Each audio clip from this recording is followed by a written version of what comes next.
দিনে ইচ্ছে ছিল মহাদেবের এরকম একটা ট্যাটু করানো। তো এই ডিজাইনটা আমি পাই শুধু নেপাল থেকে। তো সেখানে আমার করে ওটা হয়নি। তো আমি দাদাকে এই ডিজাইনটা আমি এনে দিয়েছিলাম। তো আমার এটাই সব থেকে বড় পাওনা যে যে ডিজাইনটা আমি ওনাকে দিয়েছি ঠিক সেম টু সেম উনি সেই ডিজাইনটা আমাকে এটা ফুটিয়েছেন। এবং আমি অনেকটা দূর থেকেই এসেছি ওনার কাছে ট্যাটুটা করাতে।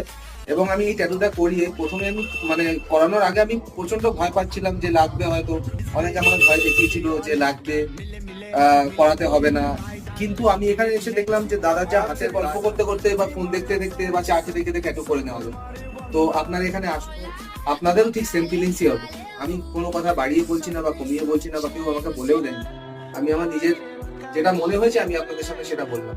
তো অবশ্যই ইংড্রপ ট্যাটু স্টুডিওতে আসুন, ট্যাটু করান, তার সাথে কথা বলতে বলতে।